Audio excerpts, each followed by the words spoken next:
আসসালামু আলাইকুম। আমি ডাক্তার জাকির আছি আপনাদের সঙ্গে।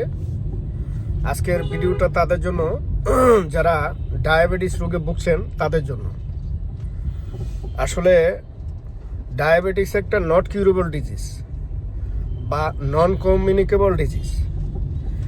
যেই রোগ মাল্টিফাংশনাল ডিজঅর্ডার, অর্থাৎ দেহের অনেকগুলো অর্গানের ডিজঅর্ডারের নাম হচ্ছে ডায়াবেটিস। স্পেসিফিক কোনো জীবাণু অথবা অর্গানের ডিজ এফেক্টের কারণে ডায়াবেটিস হয় না, যে কারণে চিকিৎসা বিজ্ঞানে ডায়াবেটিসের ম্যানেজমেন্ট একটু জটিল। তো ডায়াবেটিস ওয়ার্ল্ড হেলথ অর্গানাইজেশন এবং সারা পৃথিবীতে যত অর্গানাইজেশন আছে, রিসার্চ বেস প্রতিষ্ঠানগুলো আছে, সায়েন্টিস্টরা আছেন, তারা এটাকে সাইলেন্ট কিলার বলেছেন, নীরব ঘাতক। যে আসলে ডায়াবেটিস এমন একটা রোগ যেটার সেকেন্ডারি এফেক্টের কারণে বডির ভাইটাল যে অর্গানগুলো আছে, brain, heart, lung, liver, kidney, এমনকি প্রত্যেকটা কোষের উপরে একটা প্রতিক্রিয়া দেখা যায়। ফলে আস্তে আস্তে রোগী ধীরে ধীরে মৃত্যুর দিকে চলে যায়। আবার ডায়াবেটিসকে মাদার অফ ডিজিজ বলা হয় এই কারণে, কারণ এটা সকল রোগের মা বলা হয়। এই ডায়াবেটিস হলে আস্তে আস্তে তার সব রোগগুলি হয়, বিশেষ করে কিডনিতে যে সিকিডি হয়, ক্রনিক কিডনি ডিজিজ, তারপরে হচ্ছে হার্ট ব্লক, ব্রেন স্ট্রোক, হ্যাঁ, এই কিডনি লিভার ডিজিজ, অর্থাৎ সব এই ডায়াবেটিসের কারণে হয়। তো আসলে ডায়াবেটিস কেন হয়, কি কারণে হয়, হইলে কি কি লক্ষণ, এটার শেষ প্রতিক্রিয়া কি, এগুলো সবাই আমরা জানি। তারপরও ডায়াবেটিস চিকিৎসা বিজ্ঞানের ভাষায় সাধারণত আমাদের মানবদেহের প্যানক্রিয়াস, এই ভাইটাল অর্গানটা এফেক্ট হইলে ডায়াবেটিস হয়। প্যানক্রিয়াসের ভিতরে 4 ধরনের কোষ আছে, আলফা, বিটা, গামা, ডেল্টা। এই বিটা সেল যদি ইনঅ্যাক্টিভ হয় বা নষ্ট হয়ে যায় তাহলে ডায়াবেটিস হয়। এই বিটা সেল থেকে এক ধরনের সবুজ রঙের তরল পদার্থ নিঃসরণ হয়, যেটাকে চিকিৎসা বিজ্ঞানের ভাষায় ইনসুলিন বলে। এই ইনসুলিনের প্রধান কাজ হচ্ছে রক্তের গ্লুকোজকে মানবদেহের বিভিন্ন অঙ্গে পৌঁছানো। কিন্তু ইনসুলিন যদি সিক্রেশন না হয় তাহলে রক্তে আস্তে আস্তে গ্লুকোজের পরিমাণ বাড়তে থাকে, জাস্ট এটাকে ডায়াবেটিস বলে।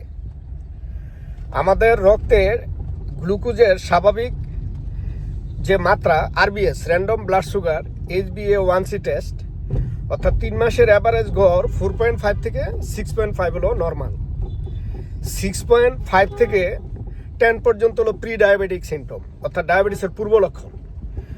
আর আরবিএস যখন 10 থেকে 35-40 পর্যন্ত হয়ে যায়, এটা ডায়াবেটিস মেলিটাস। রোগটার নাম হচ্ছে ডায়াবেটিস মেলিটাস, সংক্ষেপে ডিএম বলা হয়। বাংলাতে এই রোগটাকে মূলত বলা হয় মধুমেহ। রক্তে যেহেতু শর্করা বা গ্লুকোজের পরিমাণ বেড়ে যায়, এই জন্য রোগটাকে মধুমেহ বলা হয়, বা ক্ষয় রোগ বলে, অনেকে মেহরোগ বলে, হাজার হাজার বছর ধরে। তো রক্তে আমাদের গ্লুকোজ বাড়ে কখন? যখন ইনসুলিন নিঃসরণ হয় না। তো ইনসুলিন বিটা সেল বিভিন্ন কারণে অসুস্থ হয়, লাইফস্টাইল ম্যানেজমেন্টের কারণে, ওবিসিটির কারণে, হ্যাঁ, অতিরিক্ত টেনশনের কারণে, অতিরিক্ত চর্বি জমার কারণে, প্যানক্রিয়াটাইটিস বা ইনফেকশনের কারণে, বংশগত কারণে, বিভিন্ন কারণে এই প্যানক্রিয়াসের বিটা সেল অসুস্থ হয়। এখন জন্ম থেকে যদি কারো প্যানক্রিয়াসের বিটা সেল ইনঅ্যাক্টিভ থাকে বংশগত কারণে, কনজেনিটাল ফ্যাক্টরের কারণে, তাকে এটাকে টাইপ 1 বলা হয়, ডায়াবেটিস। আর যদি বিভিন্ন মাল্টিফাংশনাল ডিজঅর্ডার, দেহের বিভিন্ন অঙ্গ আস্তে আস্তে অসুস্থ হওয়ার কারণে, রোগ প্রতিরোধ ক্ষমতা কমে যাওয়ার কারণে, হ্যাঁ, বা লিভারের সমস্যার কারণে যদি প্যানক্রিয়াসের বিটা সেল ইনঅ্যাক্টিভ হয়, তাহলে এখান থেকে যদি ইনসুলিন নিঃসরণ কম হয়, ডায়াবেটিস হয়। এটাকে বলা হয় টাইপ 2 ডায়াবেটিস। চিকিৎসা বিজ্ঞানে আরেক ধরনের ডায়াবেটিস ইদানিং আলোচনা করা হচ্ছে, যেটা টাইপ 3, অর্থাৎ অ্যালজাইমার রোগ, যেটা এটাও এক ধরনের ডায়াবেটিস হিসেবে আখ্যায়িত করা হয়েছে, টাইপ 3 হিসেবে। এটা নিউরোলজিক্যাল ডিজঅর্ডার, হ্যাঁ। এই এখন ডায়াবেটিস অনেক প্রকারের আছে। আমরা প্রথমে জানলাম টাইপ 1, টাইপ 2, টাইপ 3। আবার ছোট বাচ্চাদের যদি ঘন ঘন প্রস্রাব হয়, ছোট বাচ্চাদের, কিন্তু ব্লাডে গ্লুকোজ লেভেল স্বাভাবিক, এটারে বলা হয় জুভেনাইল ডায়াবেটিস। হ্যাঁ, ছোট বাচ্চাদের যেটা হয়, বিছানায় প্রস্রাব করে দেয় ছোট ছোট বাচ্চারা, বিশেষ করে মেয়ে যারা, তারা বিছানায় 6-7 বছরের মেয়ে 8 বছর 10 বছর 15 বছর পর্যন্ত বিছানায় প্রস্রাব করে। হ্যাঁ, এটাকে জুভেনাইল ডায়াবেটিস বলে। আবার প্রেগনেন্ট অবস্থায় 10 মাস 10 দিন বাচ্চা যখন ফিটাসে থাকে তখন গ্লুকোজ বেড়ে যায়। এটা একটা প্যাথোফিজিওলজিক্যাল ডিজঅর্ডার। এই ডায়াবেটিসটাকে বলা হয় গ্যাস্টেশনাল ডায়াবেটিস, অর্থাৎ গর্ভবতী মায়েদের যে ডায়াবেটিসটা হয় এটাকে টাইমিং ডায়াবেটিসও বলে। কারণ যখন ডেলিভারি হয়ে যাবে 10 মাস পরে, তখন আবার আস্তে আস্তে একটু শারীরিক ব্যায়াম করলে, খাবার দাবার কন্ট্রোল করলে আবার নিজে নিজে ডায়াবেটিসটা কন্ট্রোলে এসে যায়। হ্যাঁ, ডায়াবেটিস। আবার অনেক রুগী আছে যে জন্মগত বা বংশগত কারণে হয়। বাবা মার ডায়াবেটিস ছিল, একটা নির্দিষ্ট সময়ের পরে তার ডায়াবেটিস হতে পারে, কোনো without cause, non significant cause. এটাকে বলা হয় কনজেনিটাল ডায়াবেটিস বা বংশগত ডায়াবেটিস। আবার অনেকের আছে ডায়াবেটিসের লক্ষণগুলো আছে, ঘন ঘন প্রস্রাব করবে, বারে বারে তৃষ্ণা লাগবে, খিদার টাইমে খিদা লাগবে না, মাংসপেশিগুলো নরম হয়ে আসবে, দুর্বল লাগবে, চোখের পাওয়ার কমে যাবে, স্মৃতিশক্তি কমে যাবে, সেক্স পাওয়ার কমে যাবে। এই লক্ষণগুলো সব আছে, কিন্তু ডায়াবেটিস চেক করলে দেখা যাচ্ছে গ্লুকোজ লেভেল নর্মাল, অর্থাৎ 5-6 মধ্যে আছে। এটাকে চিকিৎসা বিজ্ঞানের ভাষায় বলা হয় ডায়াবেটিস ইনসিপিডাস, বাংলাতে বলা হয় বহুমূত্র। হ্যাঁ, আসলে ডায়াবেটিস অনেক প্রকারের, শুধু গতানুগতিক ট্রিটমেন্ট দিয়ে ডায়াবেটিস ভালো করা সম্ভব না। হ্যাঁ, তো যাই হোক, যত রকমের ডায়াবেটিসই হোক, সারা ওয়ার্ল্ডে সবচেয়ে ঘাতক ব্যাধি হিসেবে উল্লেখ করা হয়েছে ডায়াবেটিস মেলিটাসকে, যেটা গ্লুকোজ লেভেল বেড়ে গেলে রক্ত গাঢ় হয়ে যায়, আর গাঢ় রক্ত মানবদেহের বিভিন্ন অঙ্গে সঞ্চালন হতে পারে না, ফলে অর্গানগুলো আস্তে আস্তে ইনঅ্যাক্টিভ হয়, নষ্ট হয়, ডিজিজ হয়। তো এই ধরনের ট্রিটমেন্টের জন্য British pharmacopoeia, United state of pharmacopoeia, গতানুগতিক যেই ফার্মাকোপিয়ার ওষুধগুলো দেওয়া হয়, ব্রিটিশ ফার্মাকোপিয়া 1868 সালে, এবং USP, United state of pharmacopoeia 1848 সালে থেকে ডায়াবেটিসের বিভিন্ন গবেষণা করে কিছু মেডিসিন পর্যায়ক্রমে নিয়ে আসছে। এর মধ্যে যে প্রাইমারি মেডিসিন সেটা হলো মেটফর্মিন হাইড্রোক্লোরাইড।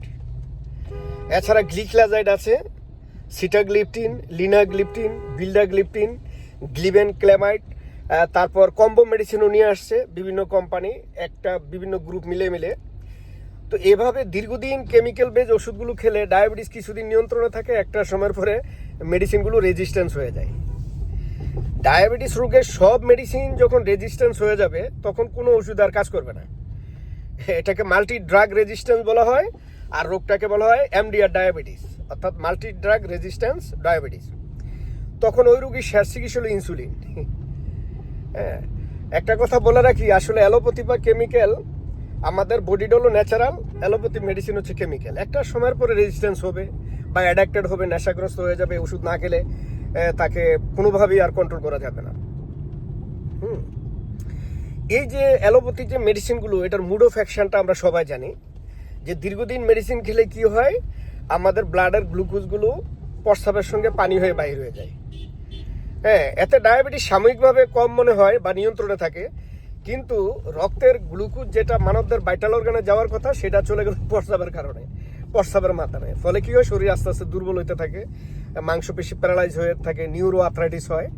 হ্যাঁ, তারপরে হচ্ছে আপনার এই মানে যেটা ডায়াবেটিক নিউরোপ্যাথি, শরীর চাবানি কামানি, ব্যথা, প্যারালাইজ, এগুলো হয়ে যায়। হ্যাঁ, এছাড়া ডায়াবেটিক রেটিনোপ্যাথি, মানে চোখে ঝাপসা পড়ে, ছানি পড়ে। হ্যাঁ, আবার ডায়াবেটিসের কারণে অ্যালার্জিক ইরিটেশন হয়, অনেকে তো কালো হয়ে যায়, অ্যালার্জি হয়, এগুলো অ্যালার্জির ওষুধ খেলে কমবে না, অনেক সমস্যা, সেকেন্ডারি এফেক্ট।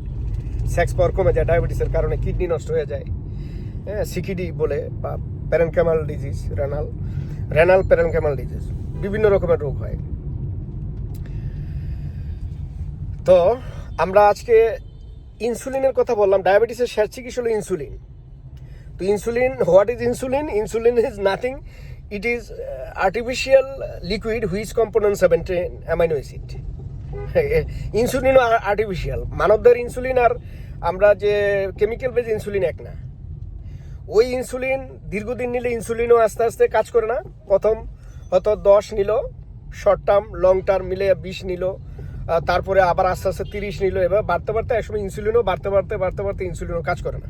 ডেলি 2বার 3বার মিলে নিতে হয়। তো ইনসুলিন যদি কাজ না করে তাহলে আসলে আর কিছু করার থাকে না ডায়াবেটিস রোগীর।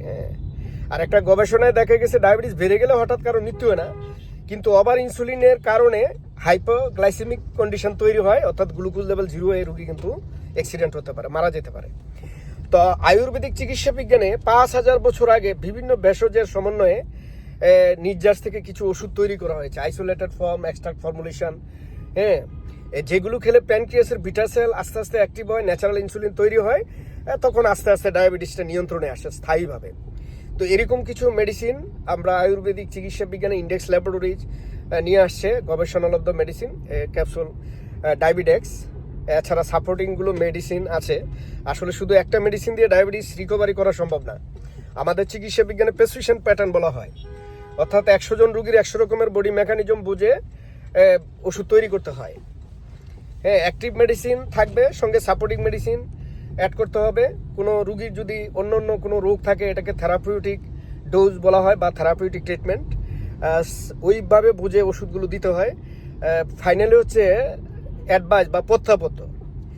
যে কোনো রুগীর ক্ষেত্রে অ্যাডভাইস হলো বেস্ট মেডিসিন। অ্যাডভাইস মেনে না চলে কোনো রুগী ভালো হবে না। যেমন ডায়াবেটিস রুগী সকালবেলা 1 ঘন্টা হাঁটবে, দৌড়াবে, ঘাম জড়াবে, সে জিহ্বা যেটা মিষ্টি লাগে, স্বাদ লাগে, এটা খাবে না। জিহ্বা যেটা তিতা লাগে এটা খাবে। উপবাস থাকবে, নিরামিষ বুঝি, সে তেল ঝাল ভাজা পোড়া খাবে না, শাকসবজি ফলমূল খাবে। লিকুইড সুগার যেগুলা, soft drinks, Coca Cola, Sprite, Pepsi, যেগুলাতে চিনি আছে কিন্তু দেখা যায় না, এগুলো খাওয়া যাবে না। এরকম যদি নিয়মকানুন মেনে চলে এবং একটা প্রেসক্রিপশন প্যাটার্ন তৈরি করে দেওয়া যায়, তাহলে প্রত্যেকটা ডায়াবেটিস রোগী আজীবন ওষুধ ছাড়া ভালো থাকবে, সুস্থ থাকবে। তো ধন্যবাদ সবাইকে। আসসালামু আলাইকুম।